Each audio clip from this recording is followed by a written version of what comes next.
हमें एक pregnant lady दिखाई जाती है जिसका नाम नतालिया होता है और तब ही उसकी डिलीवरी का टाइम भी आ चुका होता है और उस वक्त नतालिया की मदर अलीना भी उसके साथ होती है। नतालिया की तबीयत खराब होना शुरू हो जाती है और उसकी माँ फौरन उसे हॉस्पिटल ले जाती है, लेकिन रात काफी हो चुकी होती है इसलिए हॉस्पिटल में ज्यादा डॉक्टर अवेलेबल नहीं होते। लेकिन वहाँ पर एक नर्स होती है जो उसकी डिलीवरी कर देती है और नतालिया का बच्चा पैदा हो जाता है। लेकिन सब उस बच्चे को देखकर काफी हैरान और परेशान हो जाते हैं क्योंकि उन लोगों को उस चीज पर यकीन नहीं आ रहा था जो वो देख रहे थे, क्योंकि बच्चा पैदा होते ही हवा में फ्लाई करना शुरू हो जाता है। नतालिया भी ये देखकर काफी हैरान हो जाती है और वो अपनी मदर को कहती है कि हमारे यहाँ एक एंजल बच्चे की पैदाइश हुई है। लेकिन नतालिया की मदर एक समझदार और एक्सपीरियंस लेडी होती है और वो फौरन समझ जाते हैं कि बच्चा अब नॉर्मल है और ऐसा ही होता है क्योंकि वो बच्चा विदाउट ग्रेविटी पैदा होता है। वो लोग काफी पुअर प्रोटेक्टेड लोग होते हैं और फौरन हॉस्पिटल को छोड़कर चले जाते हैं, जबकि नर्स उन्हें काफी समझा रही होती है कि अभी उनके जाने का टाइम नहीं हुआ, लेकिन वो उसकी नहीं मानते और अपने घर आ जाते हैं। जब वो लोग घर आ जाते हैं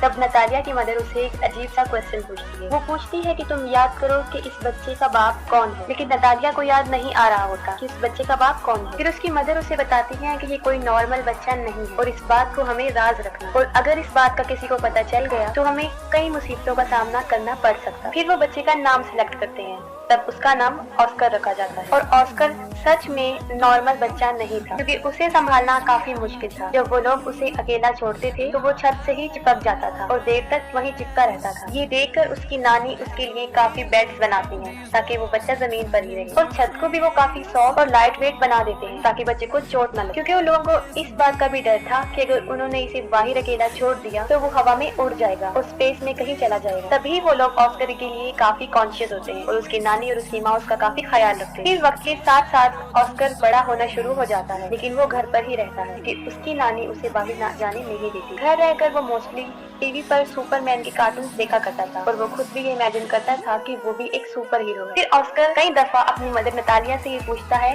कि वो लोग उसे बाहर जाने क्यों नहीं देते, लेकिन वो उसकी बात को इग्नोर कर देते। ऑस्कर खिड़की से बाहर कई दफा लोगों को देखता रहता था और अपने जैसे बच्चों को भी जो स्कूल जा रहे होते और हसरत भरी निगाहों से खेलते हुए बच्चों को देखता था और आजाद जिंदगी को बहुत मिस करता था। वो ये सोचता था कि वो शायद हमेशा के लिए यहाँ कैद में ही रहेगा। फिर एक दिन ऑस्कर घर की इस कैद से तंग आकर खिड़की से बाहर जाने की कोशिश करता है, लेकिन उसकी नानी उसको देख लेती है और वो काफी गुस्से में आ जाती है। ये इंसिडेंट देखने के बाद उसकी नानी सारी विंडोज को सील कर देती है और ऑस्कर को समझाती है कि वो कभी भी इस घर से बाहर नहीं जाएगा, ना उन बच्चों की तरह जो स्कूल जाते हैं, और वो घर पर ही रहकर पढ़े। ये सुनकर ऑस्कर की मदर काफी गुस्से में आ जाती है और कहती है कि कब तक हम इसको इस कैद खाने में रखेंगे, एक ना एक दिन इसने बाहर जाना है। फिर ऑस्कर की मदर उसके लिए एक जैकेट लेकर आती है जिसकी पॉकेट्स में वो 2 पत्थर रखती है ताकि वो उड़ ना सके। वो अपनी मदर की बात नहीं सुनती और ऑस्कर को बाहर ले जाती है और साथ में वो ऑस्कर को ये भी बताती है कि वो सुपरमैन की तरह अपना राज किसी को नहीं बताएगा, वरना वो भी कभी सुपरमैन नहीं बन सकता। फिर एक दिन ऑस्कर अपनी मदर के साथ कुछ सामान परचेज करने चला जाता है और वहाँ पर एक बच्ची से टकरा जाता है। उस बच्ची का नाम अगाथा होता है। अगाथा का सारा सामान उसके हाथ से नीचे गिर जाता है और वो ऑस्कर पर काफी चिल्लाती है और ऑस्कर को 2 पानी की बोतल्स दे देती है कि अब तुम्हारी पनिशमेंट ये है कि तुम इसे मेरे साथ मेरे घर लेकर जाओगे, लेकिन ऑस्कर इसके लिए इनकार कर देता है। लेकिन अगाथा उसे बहुत इंसिस्ट करती है। तब ऑस्कर इसके लिए राजी हो जाता है और अपनी मदर को बगैर बताए वो उस बच्ची के साथ चला जाता है। अब ऑस्कर के हाथ में 2 भारी बॉटल्स होती हैं और उसके पॉकेट्स में पत्थर भी होते हैं, जिसकी वजह से वो काफी हैवी महसूस कर रहा होता है। वो अपनी पॉकेट से दोनों पत्थरों को निकालकर फेंक देता है। अब एगाथा के साथ उसकी फ्रेंडशिप हो जाती है। फिर एगाथा अपने घर पहुंच जाती है और वो ऑस्कर से पानी की बोतल्स मांगती है, लेकिन ऑस्कर पानी की बोतल देने से इनकार कर देता है क्योंकि उसे पता होता है कि अगर उसने ये पानी की बोतल उसे दे दी तो वो हवा में उड़ जाएगा। क्योंकि एगाथा ना समझ होती है और वो ऑस्कर से बोतल छीन लेती है। जैसे ही वो ऑस्कर से बोतल लेती है वो हवा में उड़ जाता है। वो जगह चारों तरफ से काफी बंद होती है, इसलिए ऑस्कर ज्यादा ऊंचा नहीं उड़ता। एगाथा ये देखकर काफी हैरान हो जाती है और चिल्लाकर उसे सुपरमैन कहती है। ऑस्कर उससे हेल्प मांगता है। ये सुनकर एगाथा फौरन अपने रूम में जाती है और अपना एक पिंक कलर का बैग उठाकर लाती है जो पत्थरों से भरा होता है, और उनका आइडिया ये था कि इन पत्थरों को वो अपनी पॉकेट में रखेगा, जो कि एक अच्छा आइडिया था। उनका ये प्लान अच्छा साबित होता है और ऑस्कर नीचे आ जाता है। फिर उनकी गहरी दोस्ती हो जाती है। फिर ऑस्कर एगाथा को कहता है कि तुम प्रॉमिस करो कि इस बात को सीक्रेट रखोगी और किसी को नहीं बताओ। और दूसरी तरफ ऑस्कर के गायब होने की वजह से उसकी मदर और उसकी नानी काफी परेशान होती है। वो उसे काफी ढूंढती है और वो ये सोच लेती है कि वो शायद हवा में उड़ गया है, क्योंकि जो पत्थर उसकी मदर ने उसकी पॉकेट में रखे होते हैं वो उन्हें जमीन पर गिरे हुए मिलते हैं। फिर ऑस्कर उसी बैग के साथ जो एगता ने उसे दिया था घर आ जाता है और अपनी मदर को एगता के बारे में बताता है। फिर उसकी मदर उससे पूछती है कि कहीं तुमने अपना राज उसे तो नहीं बता दिया, लेकिन वो अपनी मदर से झूठ बोल देता है कि मैंने नहीं बताया। फिर ऑस्कर और एगता कई दिन तक एक दूसरे से मिलते रहते थे। फिर एक दिन ऑस्कर की मदर को इस बात का पता चल जाता है कि एगता उस राज के बारे में जानती है। फिर उसी दिन के बाद उसकी मदर उसे एगता से मिलने नहीं देती, जबकि एगता काफी दफा ऑस्कर से मिलने उनके घर पर आती थी, लेकिन नतालिया उसे दरवाजे से ही भेज देती। फिर उन लोगों के आसपास के लोग उन्हें मशकूक निगाहों से देखने लगे, क्योंकि उन्हें ऐसा लग रहा था कि शायद ऑस्कर की मदर और नानी उसके साथ बुरा सलूक करती हैं। तभी वो उसे घर से ज्यादा बाहर आने नहीं देती और वो स्कूल भी नहीं जाती। फिर इस बारे में वो पुलिस को बता देती है। फिर अगले दिन पुलिस उनके घर आ जाती है और उन लोगों को वार्न करती है कि वो ऑस्कर को कल से स्कूल भेजे, और मजबूरन उन लोगों को ऑस्कर को स्कूल भेजना पड़ा। फिर ऑस्कर की मदर उसके साथ स्कूल जाती है और उन्हें इस बात का भी ख्याल आ जाता है कि ऑस्कर एक नॉर्मल लाइफ नहीं जी। फिर वो ऑस्कर को ले आते हैं और उनकी आंखें आंसुओं से भर जाती है। उसकी मदर इस सारी बात को समझ जाती है और वो घर छोड़ने का फैसला करते हैं। फिर वो अपने घर को छोड़कर बहुत दूर एक जगह पर रहना शुरू कर देते हैं। काफी साल गुजर चुके होते हैं।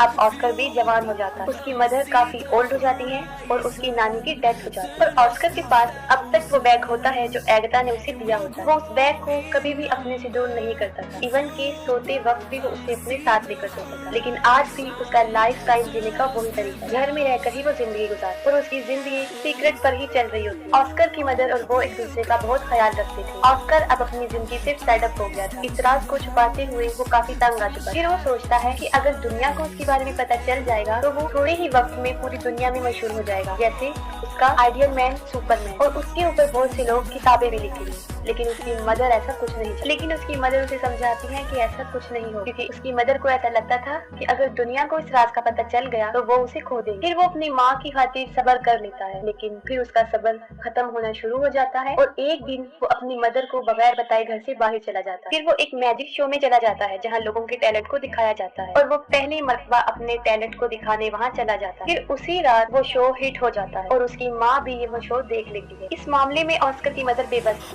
काफी लोग ऑस्कर को टीवी पर देख चुके होते हैं और वो फेमस भी हो चुका होता है। फिर अगले दिन वो एक आदमी जिसका नाम डेविड होता है उससे मिलता है और असल में वो आदमी कंटेंट एजेंट होता है। वो ऑस्कर को कहता है कि मैं तुम्हारी मशहूर होने में मदद कर सकता हूँ, हम बहुत बहुत बड़े शो ऑर्गेनाइज करेंगे जिससे तुम फेमस हो जाओगे। फिर वो ऑस्कर को एक बहुत बड़ा घर दे देता है जहाँ पर वो रह सके और उससे कॉन्ट्रैक्ट पर साइन भी करवाता है, क्योंकि ऑस्कर भी मशहूर होना चाहता था। वो दोनों मिलकर बहुत बहुत बड़े शो में जाकर अपनी परफॉर्मेंस दिखाते हैं और रातों रात ऑस्कर भी एक फेमस पर्सनैलिटी बन जाता है और बाद में ऑस्कर को नाम दिया जाता है द मैन विदाउट ग्रेविटी। वो लोग अपने काम में काफी एंजॉय कर चुके होते हैं और उन्होंने काफी पैसा भी कमा लिया होता है। लेकिन फिर एक दिन ऑस्कर को इस बात का रियलाइज होता है कि जो ड्रीम उसने बचपन में देखा था सुपरमैन बनने का, वो सुपर हीरो नहीं है, बल्कि वो तो एक कठपुतली बन चुका है जिसे लोग अपने एंजॉयमेंट के लिए इस्तेमाल करते हैं। कभी तो लोग उसे फोटोशूट में बुलाते थे और कभी किसी मैजिक शो में। फिर आहिस्ता आहिस्ता उसे ये सब नापसंद होना शुरू हो जाता है। हालांकि उसके ऊपर बहुत सारी बुक्स लिखी जाती हैं, बहुत सारे मैगजीन छपते हैं और कुछ ऐसी डॉक्यूमेंट्री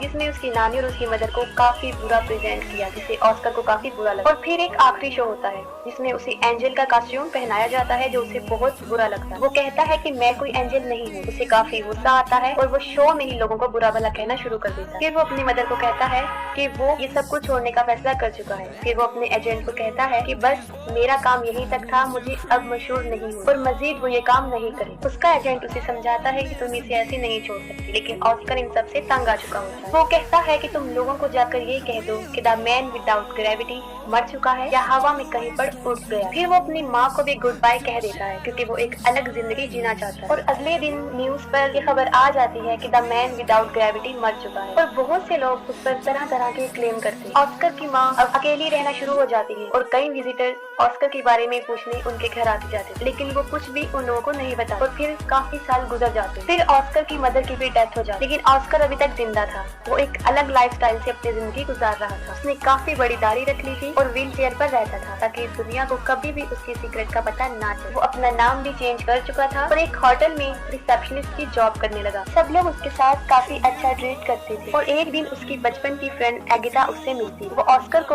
उस पिंक बैग की वजह से पहचानती है जो आज भी ऑस्कर के साथ था, जो उसे बचपन में उसने दिया था। और उस बैग की वजह से ही वो जमीन पर रहा और उसकी शादी भी नहीं हुई। वो दोनों एक दूसरे से मिलकर काफी खुश हो जाते हैं, लेकिन एगिता अपनी जिंदगी से सेटिस्फाई नहीं थी, क्योंकि अब एगिता का कैरेक्टर अच्छा नहीं रहा। उसका मकसद सिर्फ पैसे कमाना बन गया। वो काफी मरतबा कई मेल के साथ उसी होटल में आया करती थी जहाँ पे ऑस्कर था, जिसे देखकर ऑस्कर को बहुत बुरा लगता है। ऑस्कर कई दफा अपने दिल की बात एगिता के सामने एक्सपोज करता है, लेकिन वो काफी बदल चुकी होती है और उसकी बातों को इग्नोर कर देती है। इस बात से साफ जाहिर हो जाता है कि ऑस्कर ने अभी तक उसे अपने दिल से नहीं निकाला। एगिता के बदलने की वजह ये थी क्योंकि उसने काफी दुखों में जिंदगी गुजारी थी और ऑस्कर भी उसे छोड़कर चला गया था। फिर वक्त के साथ साथ वो एक दूसरे को अंडरस्टैंड कर लेते हैं और दोनों शादी कर लेते हैं और फिर उसी घर में रहना शुरू कर देते हैं जहाँ वो बचपन में रहा।